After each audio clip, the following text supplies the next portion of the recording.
बिस्मिल्लाहिर्रहमानिर्रहीम अल्हम्दुलिल्लाहि रब्बिल आलमीन वस्सलातु वस्सलामु अला सय्यिदिल मुरसलीन नबिय्यिना मुहम्मद व अला आलिहि व सहबिहि व मन तबिअहुम बि इहसानिन इला यौमिद्दीन अम्मा बाद। आदरणीय दर्शकवृन्द, प्रिय दाजुभाइ तथा दिदीबहिनीहरू, अस्सलामु अलैकुम व रहमतुल्लाहि व बरकातुह। आज तपाईँ माझ जुन विषय लिएर म उपस्थित भएको छु त्यो विषय हो नमाजका आदेशहरू सम्बन्धित कोर्स। नमाजका आदेशहरू सम्बन्धित कोर्स यो एउटा कोर्स हो, एउटा श्रृङ्खला इन्शाअल्लाह हुनेछ, जसमा एक एक गरी नमाज, विशेष रूपले नमाजका आदेशहरूको सम्बन्धमा कुरा तपाईँ समक्ष राखिनेछ। आशा छ कि अल्लाह ताला हामी सबैलाई सत्य भन्ने, सत्य सुन्ने र सत्य बमोजिम कर्म गर्ने साहस देउन्। आमीन। आदरणीय दर्शकवृन्द, प्रिय दाजुभाइ तथा दिदीबहिनीहरू, अल्लाहको सबभन्दा ठुलो उपकार इस्लाम धर्म हो कि उहाँले हामीमाथि इस्लाम धर्म अवतरित गरी इस्लाममा हिँड्ने हामीलाई साहस दिनुभएको छ।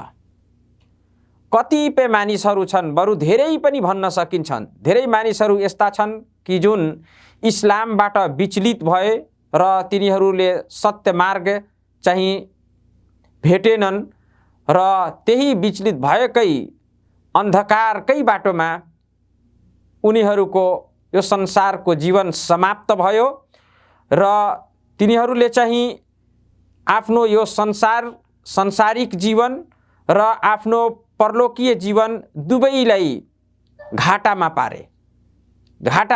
जसले इस्लामबाट विचलित हुन्छ, इस्लामबाट जुन पच्युत हुन्छ, त्यो व्यक्ति न संसारमा सफल हुन सक्छ न महाप्रलयको दिन सफल हुन सक्छ, दुईटै त्यसको बर्बाद भइहाल्छ। जस्तो कि अल्लाहले भन्नुभएको छ, कुल हल नुनब्बिउकुम बिल अख्सरीन अमाला अल्लज़ीना ज़ल्ल सअयुहुम फिल हयाति दुनिया वहुम यहसबून अन्नहुम युहसिनून सुनआ। कि भनिदिनुस् कि के म तपाईहरूलाई तिनीहरूको विषयमा नबताइदिउँ जुन मानिसहरू चाहिँ कर्मको हिसाबले घाटामा परे, भन्नाले तिनीहरूको कर्म चाहिँ बर्बाद भयो, केही काम लागेन, यो संसारिक जीवनमा तिनीहरू पदच्युत भए, सोझो बाटो पाएनन्, जताततै गरेर आफ्नो जीवन निर्वाह गरे अनि संसारको जीवन पनि असफल र महाप्रलयको जीवनलाई पनि असफल पारे। तर तिनीहरूले यो संसारकै जीवनमा आफूलाई जे गरेका छन् त्यो गरेकै कार्यलाई भन्छन् कि मैले धेरै राम्रो काम गरेको छु, मैले धेरै ठुलो कर्म गरेको छु। तर संसार पनि किनकि इस्लामबाट विचलित भएर जतिसुकै काम गरे पनि त्यो बर्बाद हुनेछ, यो अल्लाहले भन्नुभएको छ। यसै गरी अल्लाहले भन्नुभएको छ अर्को ठाउँमा, कुल इन्नल खासिरीन अल्लज़ीना खसिरू अनफुसहुम व अहलीहिम यौमल क़ियामा। भनिदिनुस् कि वास्तवमा घाटामा पर्नेहरू तिनीहरू हुन् जसले आफूलाई र आफ्ना घर परिवारलाई महाप्रलयको दिनको लागि घाटामा पारिदिए। वास्तविकमा यहाँ घाटामा घाटा होइन, बरु महाप्रलयको दिनको घाटामा पर्ने, त्यहाँ चाहिँ नाफाको र त्यहाँ चाहिँ बिग्रेको कामलाई सुधार्ने अवसर हुँदैन मरेर गइसकेपछि महाप्रलयको दिन। त वास्तविकमा त्यो नै वास्तविकमा खुल्लम खुल्ला घाटाको ठाउँ हो। यदि यहाँ त्यसको चिन्ता गरिएन, त्यसप्रति ध्यान दिइएन भने महाप्रलयको दिन ठुलो घाटामा हुनेछन्। र इस्लाम भनेको, किनकि इस्लामबाट विचलित जो भयो त्यो घाटामा पर्ने, संसारमा पनि घाटामा हुन्छ, महाप्रलयको दिन पनि घाटामा हुन्छ। र इस्लाम यो एउटा ठुलो कृपा हो अल्लाहको। इस्लाम भनेको के हो भन्दाखेरि, इस्लाम भनेकै हो कि सम्पूर्ण रूपले तन मन धनले अकिदा अर्थात् आस्था कथन कर्म सबैमा चाहिँ अल्लाह समक्ष आत्मसमर्पण गर्नु, अल्लाह समक्ष आत्मसमर्पण गर्नु, तन मन धन कर्म कथन आस्था विश्वास सबै अल्लाह समक्ष समर्पण गर्नुलाई भनिन्छ इस्लाम हो। भन्नाले अल्लाहले जे भन्नुभएको छ त्यसलाई भन्नु, जे विश्वास राख्ने आदेश दिनुभएको छ त्यसै अनुसार विश्वास राख्नु, आस्था राख्नु, जे गर्नलाई आदेश दिनुभएको छ त्यसैलाई गर्नु पूर्ण रूपले, यो हो चाहिँ इस्लाम। आत्मसमर्पण गर्नु भन्नाले अल्लाहकै आदेशको पालना गर्नु, कथनले, कर्मले, आस्था र विश्वासले पनि, यो हो इस्लाम। इस्लाम भनेको मात्र कर्म गर्नु होइन, मनमा अर्कै होस् तर कर्म गर्दै जानु, पुण्य कार्य मानेर गर्नु, यो इस्लाम मात्रै होइन। र यसै गरी इस्लाम चाहिँ मात्र विश्वास राख्नाले इस्लाम होइन, कर्म पनि गर्नुपर्छ। भन्नाले पूर्ण रूपले इस्लाम भनेको विश्वास, कथन, कर्म, यो तीनटै कुरालाई मिलाएर इस्लाम पूर्ण हुन सक्छ, इस्लाम पूर्ण हुन्छ। यदि कुनै एउटालाई गरिएन, दुईटा मात्रै गरियो भने इस्लाम हुनै सक्दैन। इस्लाम मात्र कर्मको नाम इस्लाम होइन, र यसै गरी मात्र विश्वासको नाम इस्लाम होइन। कर्म, कथन र विश्वास यो तीनटैलाई मिलाएर इस्लाम भनिन्छ। र अल्लाहको नबी सल्लल्लाहु अलैहि वसल्लमले भन्नुभएको छ, यो जुन इस्लाम छ, बुनियल इस्लाम अला खम्स, कि इस्लामको जग चाहिँ 5वटा कुराहरूमाथि राखिएको छ। यो इस्लाम 5वटा पिलरहरू यसका छन्, ती 5वटै कुरामाथि राखिएको छ। पहिलो, यस कुराको गवाही दिनु कि सत्य ईश्वर अल्लाह बाहेक कोही पनि पूजाको योग्य छैन, विश्वास मुखले भन्नु, कर्म पनि त्यसै अनुसार गर्नु। व अशहदु अन्न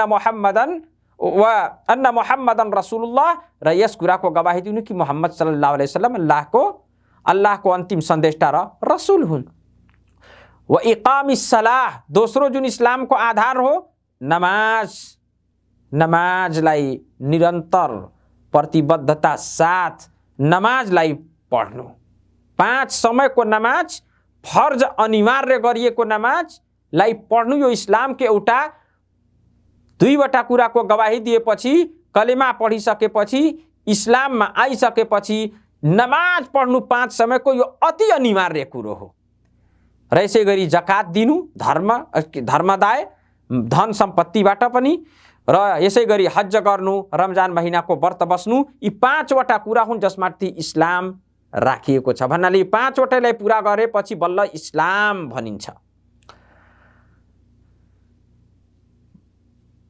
त यसो गर्नाले साथीहरू, र यो म याद पनि गराउन चाहन्छु हजुरहरूलाई र आफूलाई पनि कि यो एउटा ठुलो उपकार हो अल्लाहको, कि अल्लाहले हामीलाई यस इस्लाम धर्मको छत्र छायामा जीवन निर्वाह गर्ने र त्यसमाथि विश्वास र त्यसमा विश्वास गरेर हिँड्ने हामीलाई साहस प्रदान गर्नुभएको छ। जब हामी माथि इस्लाम धर्मले जुन अनिवार्य गरेको छ त्यस कुरामा चाहिँ हामीले अडिग भएर सन्तुलित रूपले जब त्यसमा हिँड्छौँ, त्यसलाई कर्म गर्छौँ र त्यसैप्रति र त्यसैतर्फ आह्वान पनि गर्छौँ, अरूलाई बोलाउन पनि बोलाउँछौँ, आफू पनि त्यसैमा दृढ रहन्छौँ भन्ने, यसो गर्नाले बिस्तारै हाम्रो झन इमान बढ्दै जान्छ र इस्लाम चाहिँ पूर्ण रूपले बलियो हुँदै जान्छ। अल्लाहले भन्नुभएको छ, वल्लजीना हतदौ जादहुम हुदा व आताहुम तक्वाहुम। सूरा मुहम्मदको आयत नम्बर 17 हो यो, कि जुन मानिसहरू सत्यमार्ग पाए जादहुम हुदा, र त्यसैमा हिँड्दै गए भने तिनीहरूको झन सत्यमार्गको सत्यनिष्ठा चाहिँ पुरा हुँदै जान्छ, बढोत्तरी त्यसमा हुँदै जान्छ। व आताहुम तक्वाहुम, र यो हो सूरा मुहम्मदको आयत नम्बर 17।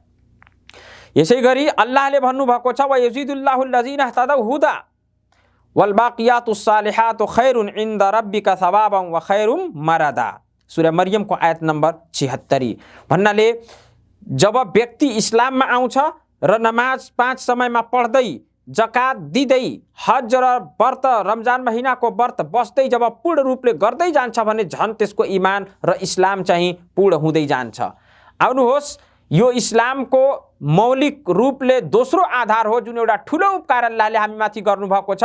त्यस उपकारको दोस्रो आधार चाहिँ नमाज, 5 बेलाको 5 समयको नमाज पढ्नु रहेको हुनाले यो अनिवार्य छ कि हामी नमाजको विषयमा विशेष रूपले बुझौँ र नमाज भनेको के हो त्यसको सम्बन्धमा चाहिँ जानकारी प्राप्त गर्नु यो हाम्रो दायित्व हुन्छ। अस्सलाह को शाब्दिक अर्थ, सलाह भनेको शाब्दिक अर्थ, सलाह भनेको यो अरबिक शब्द हो जसको शाब्दिक अर्थ, जसलाई नेपालीमा नमाज भनिन्छ र यसै गरी यो शाब्दिक यसको अर्थ चाहिँ हुन्छ दुआ गर्नु, प्रार्थना गर्नु। अल्लाहले भन्नुभएको छ कुरानमा वसल्ली अलैहिम, नबी सल्लल्लाहु अलैहि वसल्लमलाई कि नबी सल्लल्लाहु अलैहि वसल्लम तपाईँ सल्ली अलैहिम उनीहरूको लागि दुआ गर्नु, ऐ उदउ लहुम भन्नाले उनीहरूको लागि तपाईँ दुआ गर्नु। सलाह भनेको शाब्दिक अर्थ यसको हुन्छ प्रार्थना गर्नु, दुआ गर्नु। र यसै गरी अल्लाहको नबी सल्लल्लाहु अलैहि वसल्लमले अर्को हदीसमा भन्नुभएको छ कि इजा दुइया अहादुकुम फलयुजिब, कि जब तिमी मध्ये कसैलाई निमन्त्रण, भोज निमन्त्रण दिइयोस्, कसैले तिमीलाई दावत दियोस् खानाको लागि, फलयुजिब, त चाहियो कि त्यसको दावतलाई, त्यसको निमन्त्रणलाई स्वीकार गरोस्। फइन कान साइमन, यदि व्यक्ति निमन्त्रण गरिएको व्यक्ति साइम अर्थात् व्रत बसेको छ भने फलयुसल्ली, तै पनि त्यो स्वीकार गरोस् र त्यस कहाँ उपस्थित होस्। फलयुसल्ली, तर के गरोस्, उदउ, फलयुसल्ली ऐ फलयदउ, त्यसको लागि दुआ गरोस्, नखाओस् तर दुआ गरोस्। वइन कान मुफ्तिरन फलयतअम, यदि व्रत बसेको छैन भने त्यसले दिएको दावतमा चाहिँ सहभागी भएर त्यसको चाहिँ निमन्त्रणलाई स्वीकार गरेर त्यहाँ गएर खाओस्। यो हदीस चाहिँ मुस्लिमको हदीस हो, हदीस नम्बर 1431 रहेको छ। भन्नाले प्रश्न हुन्छ कि अरबिक शब्द अस्सलाह जुन छ, यस जसलाई नेपालीमा नमाज भनिन्छ, त्यसको त्यसको शाब्दिक अर्थ चाहिँ प्रार्थना गर्नु, बिन्ती गर्नु, याचना गर्नु पनि रहेको छ। र यसै गरी परिभाषामा, तर सलाह भनेको जुन परिभाषा छ, परिभाषामा सलाहको अर्थ हुन्छ कि विशेष कर्म कथनले उपासना गर्नु। विशेष कर्म भन्नाले विशेष प्रक्रिया, विशेष तरिकाले विशेष मन्त्र र दुआहरू पढेर भनेर इबादत, अल्लाहको इबादत र उपासना गर्नुलाई चाहिँ इबादत गर्नु।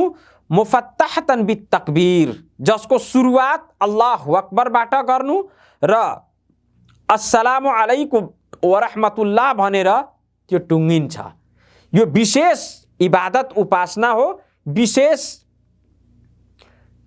मन्त्रहरू, विशेष कर्म, कथन र कर्म र विशेष तरिकाले गरिने उपासना, जसको सुरुवात चाहिँ अल्लाहु अकबर भनेर हुन्छ र त्यसको अन्त्य चाहिँ अस्सलामु अलैकुम वरहमतुल्लाह भनेर हुन्छ। यो भनेको परिभाषिक अर्थ हो नमाज अर्थात् सलाहको। र यो अर्थ जुन परिभाषिक अर्थ छ, यसले चाहिँ 5 बेलाकै सम्पूर्ण नमाजहरू, जुमाको नमाज, यसै गरी अन्त्येष्टि अर्थात् जनाजाको नमाज र तिलावतको लागि जुन सजदा गरिन्छ र यसै गरी शुक्रको लागि, कृति व्यक्त गर्नको लागि जुन सजदा गरिन्छ, र यसै गरी यो यदि हामीले भन्यौँ कि यो सबैलाई सम्मिलित छ, जसको अल्लाहु अकबर भनेर सुरुवात हुन्छ र अस्सलामु अलैकुम वरहमतुल्लाह भनेर त्यसको चाहिँ समापन हुन्छ। त्यसको समापन हुन्छ भने यो नमाजको अन्तर्गत पर्छ। तर अस्सलाह भनेको खाना काबा अर्थात् काबाको परिक्रमा र तवाफ, यो चाहिँ यसबाट भिन्नै हुन्छ। किनकि परिक्रमा गर्दाखेरि त्यसको सुरुवात अल्लाहु अक्बरले गर्नु जरुरी छैन, अथवा अल्लाहु अक्बर गरिए पनि अस्सलामु अलैकुम भनेर त्यसको समापन हुँदैन, कुनै जरुरी छैन। र यसै गरी चाहिँ काबाको तवाफ र परिक्रमा गर्दाखेरि के गरिन्छ, त्यसमा यो भनिँदैन कि यो चाहिँ यसमा कुराकानी गर्नु मिल्दैन, यसमा केही खानु पिउनु मिल्दैन। तर नमाज चाहिँ त्यसमा खानु पिउनु, कसैलाई कुराकानी गर्नु, यसै गरी जुन नमाजमा पढिने विशेष दुआ र कुरानका आयतहरू विशेषित गरिएका छन् त्यसबाहेक अन्य कुनै चिज पढ्नु पनि मिल्दैन। र यसै गरी यो तर खाना काबाको तवाफ र परिक्रमा गर्दाखेरि यो सबै गर्न मिल्छ। खाना काबाको तवाफ गर्दा तपाईको तवाफ र परिक्रमा कुनै चिज खानाले भङ्ग हुँदैन, कुनै चिज पिउनाले भङ्ग हुँदैन, तर नमाज चाहिँ खानु पिउनुले भङ्ग हुन्छ। यसै गरी कुराकानी गर्नाले नमाज भङ्ग हुन्छ, तर काबाको तवाफ भङ्ग हुँदैन। त्यसले गर्दा यो जुन परिभाषिक अर्थ बताइएको छ, त्यसको परिभाषिक अर्थ बताइएको छ, त्यस अर्थ अन्तर्गत मात्र 5 बेलाका नमाजहरू, जुमाको नमाज, जनाजाको नमाज, ईदको नमाज, सम्पूर्ण नमाजहरू र यसै गरी तिलावतका सजदाहरू यो सबै यसैमा पर्छन्। जस्तो कि शेखुल इस्लाम इब्न तैमिया रहमहुल्लाहले भन्नुभएको छ कि सम्पूर्ण धर्मविद्हरू यस कुरामा सहमत छन् कि तवाफको लागि, काबाको परिक्रमाको लागि चाहिँ ती कुराहरू अनिवार्य होइनन् जुन कुराहरू नमाजको लागि अनिवार्य छन्, जस्तै नमाजमा चाहिँ कुराकानी गर्नु मिल्दैन, तर काबाको तवाफ गर्दाखेरि कुराकानी गर्न मिल्छ। यसै गरी नमाज पढ्दाखेरि कुरान बाहेक अथवा जुन विशेषित दुआहरू छन् त्यसबाहेक अन्य कुनै चिज पढ्नु मिल्दैन, तर नमाज चाहिँ काबाको तवाफ गर्दाखेरि पढ्न मिल्छ। खानापिनाले तवाफ चाहिँ भङ्ग हुँदैन, तर नमाज चाहिँ भङ्ग भइहाल्छ।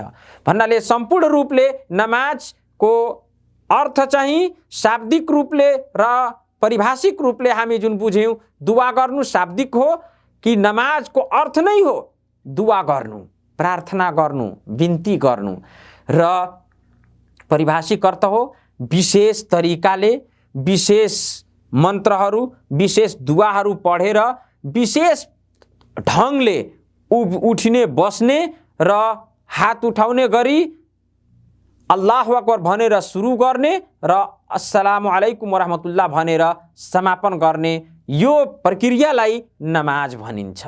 अल्लाह हामी सबैलाई साहस देउन्, प्रतिबद्धता साथ नमाज पढ्ने र नमाजको पाबन्दी गर्नलाई अल्लाह हामी सबैलाई सामर्थ्य बनाइदेउन्। आमीन। वस्सलामु अलैकुम वरहमतुल्लाहि वबरकातुहू।